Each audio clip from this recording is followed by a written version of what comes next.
तो फिल्म की शुरुआत रिहायो से होती है जो सो रही थी। उसके डैड उसे जगाने आए और उसे सुबह की प्रेयर पढ़ने को कहा। जिस टाइम वो प्रेयर पढ़ रही थी तो अचानक से उसे अपने कमरे के बाहर से अजीबोगरीब आवाजें सुनाई दी। जल्दी से वो प्रेयर छोड़कर बाहर निकली तो उसने देखा कि उसके डैड को अनजान लोग मारने आए हुए थे। अपने डैड को बचाने के लिए वह इन लोगों के ऊपर हमला करती है, यहाँ तक कि एक आदमी का कान भी काट देती है, लेकिन फिर भी अपने डैड को बचाने में कामयाब नहीं हो पाती। दरअसल रिहाई के डैड एक शेमन थे। बुरे सोल से पोएस्ट हुई लोगों की वह मदद करते थे, लेकिन इन लोगों ने रिहायो के डैड को गलत समझ लिया। उनको लगा कि रिहायो के डैड काला जादू करते हैं, इसीलिए रिहायो के डैड को मार दिया गया। रिहायो अब अपने भाई को लेकर अपनी नानी के घर रहने आ जाती है। 2 साल का वक्त गुजर गया।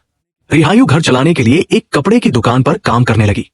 एक दिन जब वो घर लौटी तो उसने देखा कि उसकी नानी के पास उसके डैड के अंकल आए हुए थे, जो उससे उसके डैड का पुराना घर बेचने को फोर्स कर रहे थे। ये सुनकर रिहायो को काफी गुस्सा आ गया। रिहायो को तो आज तक ये बात ही नहीं समझ आई थी कि सब उसके डैड को बुरा क्यों समझते हैं। इन्हीं सवालों के जवाब लेने के लिए वो अपने डैड के टीचर के घर चली जाती है। यहाँ पर उसे अपने डैड की एक अजीब सी लाठी दिखी जो सांप की शक्ल की थी, जिसे वो टच करने लगी तो फौरन से पीछे से टीचर ने आकर उसे रोक दिया और कहा, इसे मत छूना। रिहायो ने दोबारा उस छड़ी को देखा और सीन्स फ्लैशबैक में चले गए। देखने को मिला कि रिहायो की मॉम भी सांप के काटने से मरी थी। जब सांप कांटा था तो उनके जिस्म का बहुत बुरा हाल हो गया था और उनकी बहुत ही भयानक मौत हुई थी। सुरबो यानी ये टीचर रिहायो को बताते हैं कि तुम्हारा पुराना घर आज भी प्रेयर रूम के तौर पर यूज किया जा रहा है। अब प्रेयर रूम का सीन दिखाया जाता है जहां पर एक आदमी नमाज पढ़ रहा था। बार बार कोई उसके कंधे पर हाथ रखता है। 1 मर्तबा 2 मर्तबा तो उसने इग्नोर किया, तीसरी मर्तबा उसे डर लग गया। नमाज उसने कायनी ओर रखी और एकदम से यहाँ की लाइट चली गई और दिखाया गया कि अब इस आदमी के पीछे मरे हुए लोगों की सोल नमाज पढ़ रही थी। आदमी को जब इन लोगों की आवाज सुनी तो वो बहुत ज्यादा डर गया और उसने नमाज तोड़कर पीछे मुड़कर देखा तो वहां कोई भी नहीं था। लेकिन वह इस वाक्य से डर गया था, इसीलिए वह यहां से भागने की कोशिश करता है, जहां बाहर उसे रिहा घबराया हुआ देख लेती है। रिहायो असल में अपने पुराने घर को देखने के लिए आई थी। अब क्योंकि यह प्रेयर की जगह बन गई थी तो उसने प्रेयर पढ़ने का फैसला किया। उसके साथ भी यहाँ पर अजीबोगरीब काम होते हैं। एकदम से प्रेयर पढ़ते हुए लाइट चली जाती है और उसके इर्द गिर्द मरी हुई औरतों की सोल इकट्ठी होकर उसे देखकर चिल्लाने लग जाती है। रिहायो चीखते हुए यहाँ से जब बाहर जाने की कोशिश कर रही थी तो वो एक पर्दे में फंस गई और सीन्स यहीं से एक और मर्तबा फ्लैशबैक में चले गए। ये उस टाइम की बात है जब उसके डैड जिंदा थे और पोएस्ट हुए लोगों की बॉडी से इविल एनर्जीज को निकालने का काम करते थे। रिहायो ने देखा था कि किस तरह उसके डैड ने इस आदमी की सारी इविल एनर्जी को अपने अंदर समा लिया और फिर उनके मुंह से एक सांप निकला जो उस पोसेस्ड हुए आदमी के अंदर चला गया। उस सांप ने मुंह के अंदर जाकर एक और सांप को बाहर निकाला और फिर उस सांप को मार डाला। अब वह वाला सांप जो उसके डैड की बॉडी से निकला था वो आकर रिहायो को डसने ही वाला था, लेकिन तभी उसके डैड ने उस सांप को पकड़कर एक छड़ी में बदल दिया। इन्हीं वो छड़ी जो हमने देखी थी वो असल में एक ताकतवर सांप था। उसके अंदर कुछ जादुई पावर्स हो सकती थी। सीनन सब प्रेजेंट में आते हैं और दिखाया जाता है कि रिहा डरकर वहां प्रेयर रूम से भाग निकली। सुबह होने पर सब कुछ रूटीन पर रहा। रिहायो काम करने के लिए अपनी शॉप पर चली गई। आज उसकी शॉप पर कस्टमर भी ज्यादा आए। ये देखकर उसकी साथ वाली शॉपकीपर उसे जेलस होकर उसे बुरा भला कहने लगी और उसकी कड़वी बातों से रिहा को गुस्सा आ गया। उसकी आंखें बिल्कुल सफेद पड़ गई और वो किसी बिल्ली की तरह उसे मारने के लिए झपटी। लड़ाई काफी इंटेंस हो गई थी। उनकी साथ वाली दुकानदार और यहाँ के लोग इन दोनों की लड़ाई छुड़वाते हैं और सभी लोग रिहायो की सफेद आंखें देखकर डर जाते हैं। अब रिहायो का दोस्त लड़का इन सबको कहता है कि रात रिहायो अपने घर गई थी। वहां पर उसके डैड कुछ इविल सोल्स को अपने साथ रखते थे। शायद उन्हीं में से किसी एक ने रिहा को पोसे कर लिया होगा। खैर इन सारी चीजों से रिहा बहुत ज्यादा डर चुकी थी, इसलिए वो घर वापस आ गई। घर आकर उसने अपनी नानी से अपने डैड के काम के बारे में पूछा तो उसकी नानी ने भी यही बताया कि उसके डैड इविल सोल से मदद लेते थे और अपना काम करने के बाद उन सबको एक कमरे में बंद कर दिया करते थे। इसीलिए वो रूम अब बुरी आत्माओं का घर बन गया है। वह रिहाई को भी आइंदा वहां जाने से मना करती है, लेकिन रिहायो तो दोबारा जैसे पोसेस हो गई थी। पता नहीं कैसे वह दोबारा उसी रूम के बाहर पहुंच जाती है। यहाँ आकर वह देखती है कि एक और आदमी यहाँ पर प्रेयर पढ़ने आया है, लेकिन यहाँ पर उसे प्रेयर पढ़ते हुए बहुत ज्यादा तकलीफ हो रही थी। रिहायो ने जब ये नोटिस किया तो अगले ही पल उसे देखने को मिला कि प्रेयर पढ़ने वाले आदमी के पीछे जिनका एक बच्चा लटका हुआ है, इसीलिए उसे इतनी मुश्किल हो रही है। अब खुद भी वह प्रेयर पढ़ने के लिए आ गई। जब वह प्रेयर पढ़ रही थी तो उसे अपने इर्द गिर्द बहुत सारे सोल्स के पाव दिखे। वो बुरी तरह डर गई और उसने प्रेयर्स पढ़ने शुरू कर दी और उसके प्रेयर पढ़ने से जैसे किसी सोल को तकलीफ ना हुई हो। वह सर पकड़कर रिहायो के सामने बैठ गई। उसे देखकर रिहायो डरकर पीछे की तरफ गिर गई, जहां पर बहुत सारी और सोल्स पहले से ही लेटी हुई थी और उसे अब पकड़ने की कोशिश कर रही थी, और इसी के साथ उसे दोबारा से पास्ट के वेंस आने लगते हैं। पास्ट में उसके डैड अपने पास मौजूद सोल्स के जरिए एक आदमी के ऊपर रिचुअल कर रहे थे, उसे पोजीशन से निकाल रहे थे, और उस टाइम पर वहां रिहायो आ गई। रिचुअल टूट गया और उन सारी की सारी सोल्स ने रिहायो को पोएस्ट कर लिया। और यहाँ एक ट्विस्ट ये रिवील होता है कि रिहायो अभी नहीं बल्कि बचपन से ही उन इविल सोल से पोसेस थी। खैर, वो अब दोबारा प्रेयर रूम में थी और वो भागकर प्रेयर रूम से अपने घर वापस आ जाती है। यानी सीन सब प्रेजेंट में आ चुके हैं, जहां अपनी नानी के पास आते ही उसने देखा कि सुबह उसने जिस लड़की को मारा था उसकी मॉम आकर उसे डांट रही थी। वो उसकी मॉम से माफी मांग लेती है और यहाँ उसकी नानी उसे सख्ती से कहते हैं कि मैंने मना किया था ना, तुम उस रूम में नहीं जाओगी। लेकिन रिहायो को नानी की ये बात बुरी लग गई थी।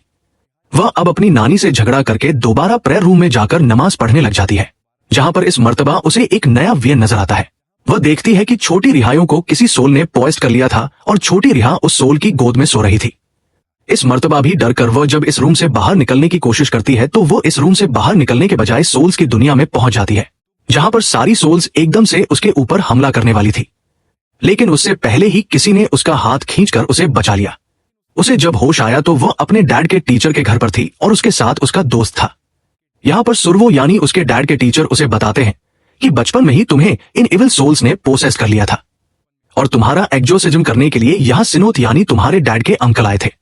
लेकिन वह तुम्हारा एक्जोर्सिज्म ठीक से नहीं कर पाए और जब तुम घर वापस लौटी तो तुमने खुद ही इन सारी सोल्स को बुला लिया।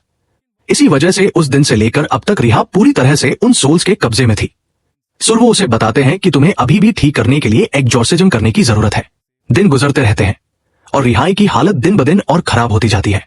उसकी तबीयत भी बहुत ज्यादा बिगड़ने लगी थी और उसे अब जगह जगह बहुत सारी सोल्स दिखाई देती थी।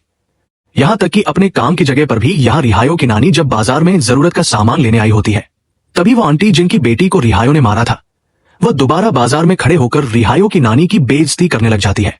ये देखकर रिहायो को पता नहीं क्या हुआ, उसके अंदर एक अजीब सी एनर्जी बनने लगी और उसके मुंह से एक सांप निकल आया, बिल्कुल इसी तरह जैसे उसके डैड की बॉडी से निकलता था, और उस सांप ने जाकर उस आंटी को काट लिया।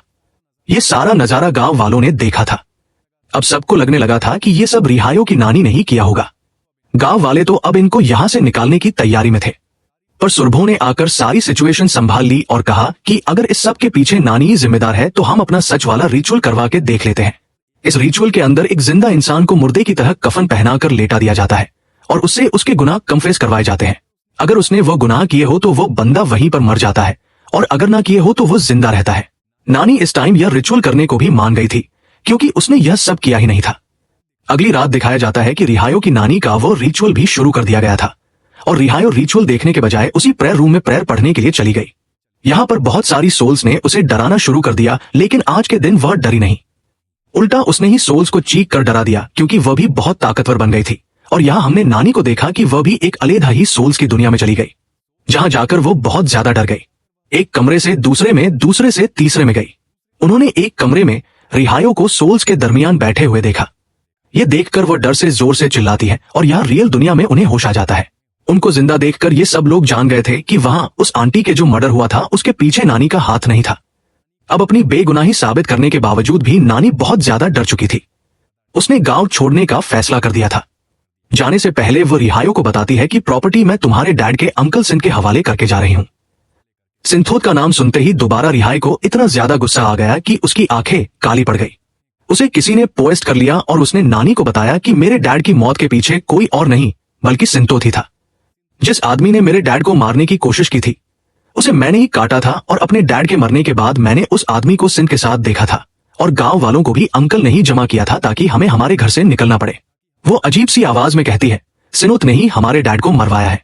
ये आवाज इतनी भयानक थी कि नानी को अपने कान बंद करने पड़े और ये सारी बात कहने के बाद रिहा बेहोश हो गई। रिहायो को अब शाम में होश आया था। वो काम पर भी नहीं गई थी। होश में आते ही जब वह काम पर गई तो उसे बताया गया कि उसके लेट आने की वजह से उसे काम से निकाल दिया गया था। उसकी बची हुई सैलरी उसे देकर उसे यहाँ से चले जाने को कहा जाता है और रिहायु घर आकर फूट फूट के रोने लगती है। उसके रोने पर, दुखी होने पर उसके अंदर की पावर्स दोबारा से जाग जाती है और उसके अंदर से एक सांप निकलकर उसकी ओनर को काट जाता है, जिससे उसकी ओनर की भी मौत हो गई थी। यहाँ रिहायो वालेवा के बाद नानी बुरी तरह डर चुकी थी। उन्हें कुछ समझ नहीं आ रहा था। उन्हें जगहजगे सांप के हेलुसिनेशंस हो रहे थे, यानी उन्हें जगहजगे सांप नजर आने लगे थे। जब रिहायो का भाई उनसे पानी मांगने आया तब भी उन्हें कुछ समझ नहीं आई। उन्होंने देखा कि एक सांप रिहाई के भाई को मारने वाला है।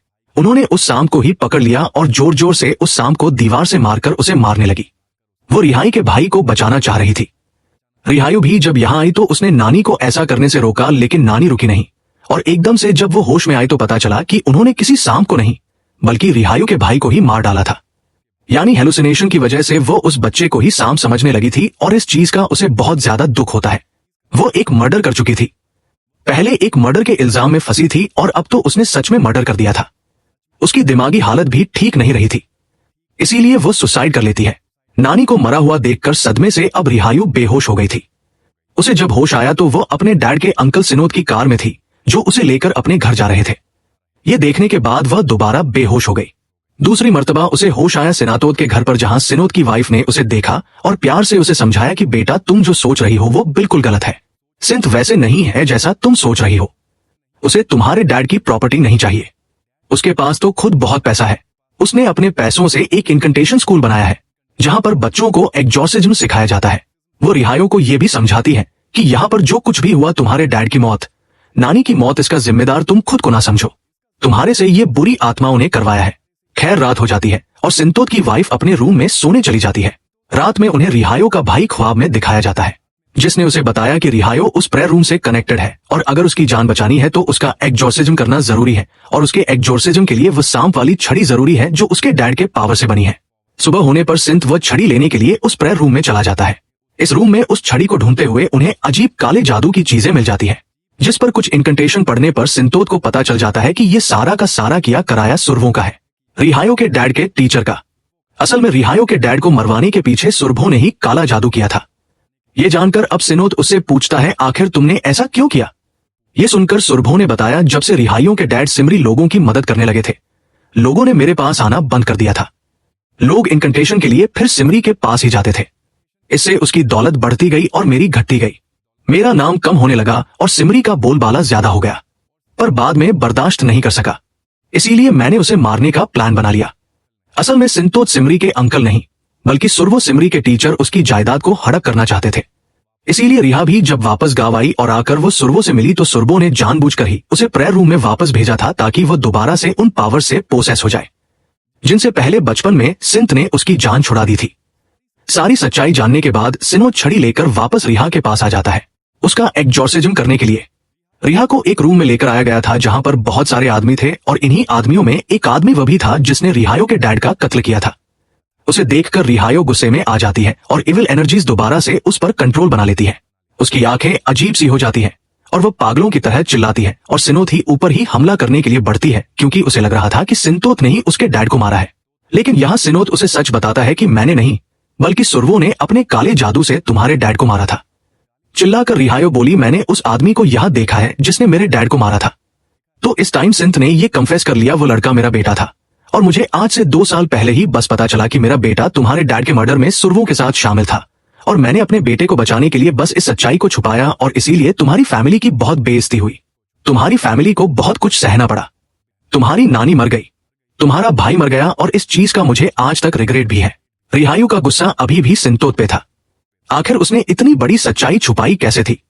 सिंतोत की गलती की सजा देने के लिए वो उसी के बेटे को पोसे करवा देती है इविल एनर्जी से और वो उसका बेटा फिर पोसेस्ड होकर उसी को मार देता है। अजीबोगरीब आवाजें सुनकर सिंथ की वाइफ इस रूम में आ जाती है और देखती है कि सिंतोत तो पहले ही मर चुका है और उसे मारा उसके अपने बेटे नहीं था। वो सबसे पहले अपने बेटे को एग्जॉर्सिज्म करके होश में लेकर आती है और जब उसका बेटा देखता है कि उसने अपने डैड को ही मार दिया तो वह टूट सा जाता है। इस गुनाह के पश्चाताप ने उसका दिमाग जकड़ लिया था और इसी वजह से वो सुसाइड कर लेता है, अपनी ही जान ले लेता है। सिचुएशन हाथ से निकलती जा रही थी। सिंथोत की वाइफ को पता चल गया था कि सिचुएशन को कंट्रोल करने के लिए रिहायो का एग्जॉर्सिज्म करना जरूरी है। वो अपने सारे दुख भुलाकर अपने बेटे, अपने हस्बैंड की मौत को साइड पर रखकर रिहायो का एग्जॉर्सिज्म शुरू कर देती है और फिर उसके अंदर से सारी इविल एनर्जीज को बाहर निकाल देती है। इविल एनर्जी के उसकी बॉडी से निकलते ही रिहायो बिल्कुल नॉर्मल हो जाती है और अगले दिन हमें सिनोद और उसके बेटे का फ्यूनरल दिखाया जाता है।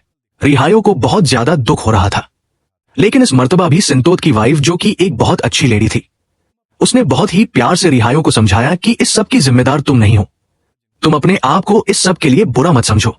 ये सब इविल एनर्जीज की वजह से हुआ था जिन्हें एग्जॉर्सिज्म करके मैंने तुम्हारी बॉडी से निकाल दिया है और अब तुम बिल्कुल नॉर्मल हो। सिनोद की वाइफ ने उसे यह भी बताया कि तुम्हें जिस इविल एनर्जी ने पोस्ट किया हुआ था, जिस जिन ने पोसे किया हुआ था, उसका नाम कंसाब था, जो बहुत ही ताकतवर जिन है। उस जिन का कुछ लिंक, कुछ एनर्जी उस छड़ी के अंदर भी थी, जिससे रिहाई का एक्सोर्सिज्म किया गया था। इसीलिए सिनातोद की वाइफ उस छड़ी को भी डिस्ट्रॉय करवा देती है, जिससे आज के बाद रिहायो का ऐसी किसी भी एनर्जी से कोई कनेक्शन न बने। और बस यही सब दिखाते हुए ये कहानी यहाँ खत्म हो जाती है। इसके साथ ही हमारी कहानी यहीं समाप्त होती है। अगर आपको ये वीडियो पसंद आई हो तो कृपया हमारे चैनल को सब्सक्राइब करें, वीडियो को लाइक करें और अपने दोस्तों के साथ शेयर भी करें। आपका सपोर्ट हमारे लिए बहुत मायने रखता है। वीडियो देखने के लिए दिल से धन्यवाद।